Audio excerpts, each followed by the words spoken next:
నమస్తే, welcome to తొలి వార్త. ప్రజల కోసం ప్రజల పక్షం వార్తలు చదువుతుంది యమున. మాజీ మంత్రి శ్రీనివాస్ గౌడ్ హన్వాడ మండల పరిధిలోని నాయినోనిపల్లి గ్రామంలో వడగండ్ల వానకు దెబ్బతిన్న పంటలను పరిశీలించారు. ముఖ్యమంత్రి రైతుల జీవితాలతో చెలగాటమాడవద్దు, రైతులకు ఇస్తామని చెప్పిన రైతు బంధు ఇవ్వండి, రుణమాఫీ చేయండి. వడగండ్ల వానతో పంటలు పూర్తిగా దెబ్బతిన్నాయి, వాటికి నష్టపరిహారం ఇవ్వండి. బీఆర్ఎస్ ప్రభుత్వ హయాంలో రైతులు నష్టపోకుండా మొలకెత్తిన వడ్లను కూడా కొనుగోలు చేశాం. వానకు నష్టపోయిన రైతులకు ఎకరాకు 40,000 రూపాయల సహాయం అందించాలి. రైతు రుణమాఫీ అయిందని అసెంబ్లీలో మాట్లాడుతున్న మంత్రులు క్షేత్రస్థాయిలోకి వస్తే వాస్తవాలు తెలుస్తాయి. ప్రభుత్వం రైతుల పాలిట నిర్లక్ష్యం వహిస్తే మరో పోరాటానికి రైతులు సిద్ధమవుతారు. కాంగ్రెస్ ప్రభుత్వం రైతులను దగా చేస్తుంది. కాంగ్రెస్ అసమర్థ పాలన వల్ల నీళ్లు లేక పంటలు ఎండిపోతున్నాయి. ఇది కాలం తెచ్చిన కరువు కాదు, కాంగ్రెస్ ప్రభుత్వం తెచ్చిన కరువు. వడగండ్ల వాన వల్ల నష్టపోయిన రైతులకు వెంటనే ఆర్థిక సాయం చేసి ఆదుకోవాలి. వ్యవసాయ శాఖ అధికారులు క్షేత్రస్థాయిలో పర్యటించాలి. పంట నష్టపోయిన రైతుల వివరాలని ప్రభుత్వానికి పంపించాలి. మహబూబ్ నగర్ మండల పరిధిలోని చాలా గ్రామాల్లో పంట దెబ్బతింది. మాజీ మంత్రి శ్రీనివాస్ గౌడ్ వెంట మండల పార్టీ అధ్యక్షులు కరుణాకర్ గౌడ్, రైతు కమిటీ అధ్యక్షులు కొండయ్య, సీనియర్ నాయకులు నెత్తికొప్పుల శ్రీను, చెన్నయ్య, జంబులయ్య, పెద్ద చెన్నయ్య, రాజు యాదవ్, అనంతరెడ్డి, బాలకిష్టయ్య, హరీష్ చందర్, వెంకన్న, మాధవులు, శ్రీనివాసులు, వెంకటయ్య, తిరుపతయ్య, బలవర్ధన్, రామకృష్ణ. మీ తొలి వార్త న్యూస్ని సబ్స్క్రైబ్ చేసి, లైక్ చేసి, షేర్ చేయండి. పడుతుంది కాకుండా 15 రోజుల కల్లా మొత్తం పడుతుంది. 10 ఎకరాల వరకు పడుతుంది. ఇలా మన పరిస్థితి ఎట్లా? 3 పంటలు సార్, ముందు బోనస్ కూడా లేవు ఇంతవరకు. 3 పంటలు ఇవన్నీ లోపల మనది కూడా ఇట్లే కొడాలు గిడ్డు వేలు పెట్టుబడి అవుతుంది. నాకు రైతు రాదు అంటారు. ఏడు రైతుకు ₹1 మా భాగ్యరానికి ఇంకా మనం ఏమంటే ఇస్తలేదు. తెలవాలి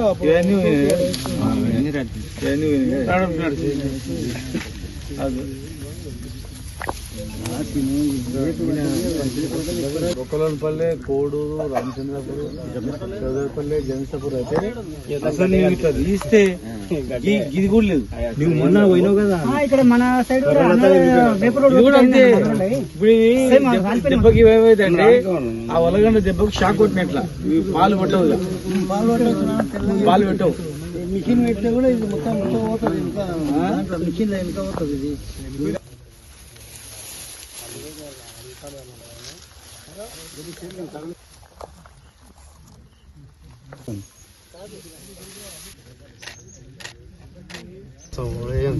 అప్పు తెచ్చిపోయినాం, ఇప్పుడు ఊరేస్తున్నాం. కేసీఆర్ సార్ ఉన్నాక మేము ఇలా కరియాలు కట్టడానికి వేస్తుండే. ఇవన్నీ కదా ఇది మొత్తం వేస్తాం.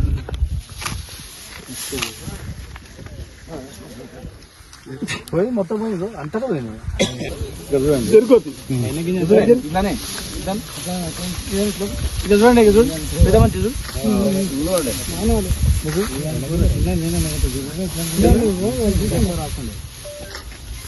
అంతటా ఇట్లానే కాదు.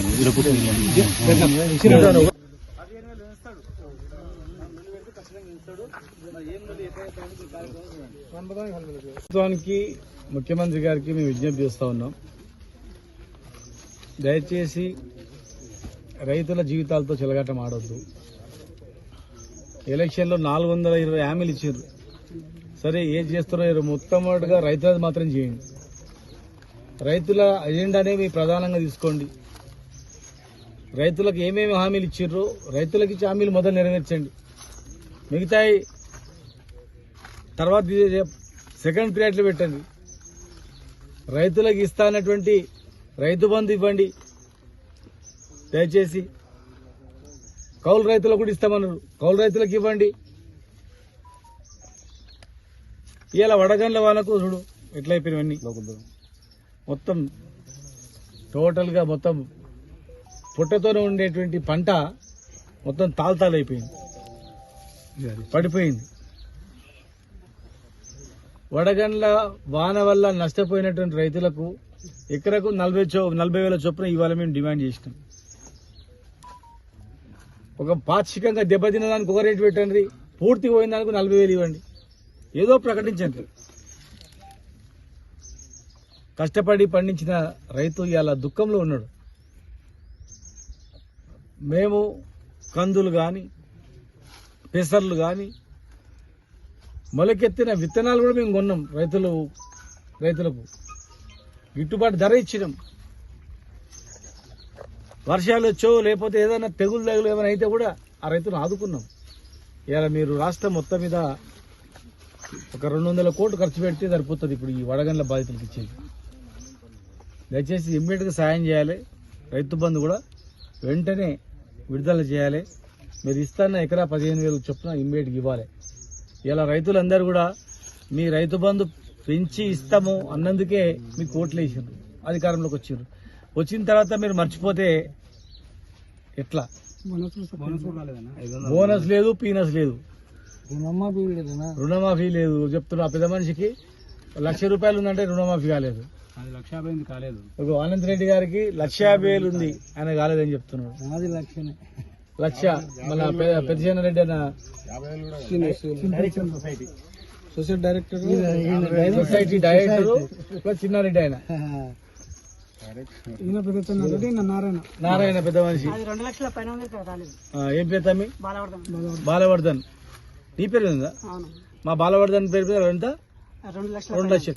మీరు ఏడన్నా పోండి, వ్యవసాయ మంత్రి గారు మొత్తం అయిపోయిందని చేతులు వేసేసిండు అసెంబ్లీలో. మొత్తం అయిపోయింది, మొత్తం చేసినామని. ఏ ఊరికన్నా పోండి, రాండి, మా మామూలు రాండి, లేకపోతే మీరు దొరకపోండి. ఇక్కడ ఏ ఊరు తీసుకుపోతారు? ఏ ఊర్లోనైనా రైతు రుణమాఫీ అయిందని చెప్తే మీరు ఏం చెప్తారో చేస్తాం. మీరు ఏం చెప్తే ఏం శిక్ష చేస్తారో మేము దాన్ని ఇస్తాం. మరి అసెంబ్లీ సాక్షిగా అయిపోయింది అంటారు, మొత్తం రుణమాఫీ మొత్తం చేసినామంటారు. ఈయనే ఉన్నారు 10 మంది ఇక్కడ. దయచేసి రుణమాఫీ కూడా చేయాలి, వదిలిపెట్టేది లేదు. ఎవరిని కూడా మేము మాట ఇచ్చి మాట తప్పితే మాత్రం గ్యారంటీగా సంవత్సరం అయిపోయింది. ఇంకో 5-6 నెలల్లో మా రైతులే డిసైడ్ చేస్తారు ఏం చేయాలన్నది. ఏం కార్యాచరణ అనేది మా రైతులే నిర్ణయిస్తారు, మా పెద్ద మనుషులే. ఏమే తప్పకుండా చేస్తాం సార్, చేస్తారు కదా. తప్పకుండా. మంచిగా లేదు, బోనస్ ఇస్తానంటాను, బోనస్ లేదు. నాకు 70,000 రావాలి బోనస్. మేము ఇప్పుడు అప్పు తెచ్చిపోయినాం. 3 పంటలే మాకు ఇతనానికి ఓనర్లు పడందాడు కేసీఆర్ అందిస్తుండే. ఇప్పుడు మొత్తం 3 పంటలకు అప్పు తెచ్చిపోయినాం. ఏం చేయాలి? ఇట్లా దొంగ మీద అని ఇచ్చిండు, ఎక్కిండు, ఎక్కి మనం చంపుతున్నాడు రైతులని. ఎప్పుడే కానీ ఎక్కువ గప్పాలు కొట్టినని నమ్మకూడదు. వాడు ఉత్త గప్పాలు కొట్టిండు కానీ ఏం పని మంచి చేయలేదు.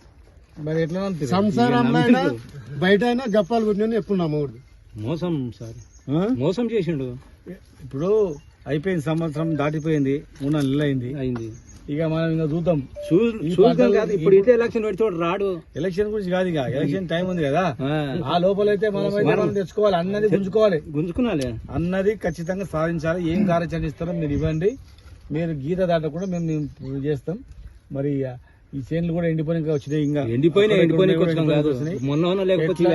ఏదైనా రైతులను ఎండిపోతే గిట్టుబాటు ధర ఇవ్వాలి,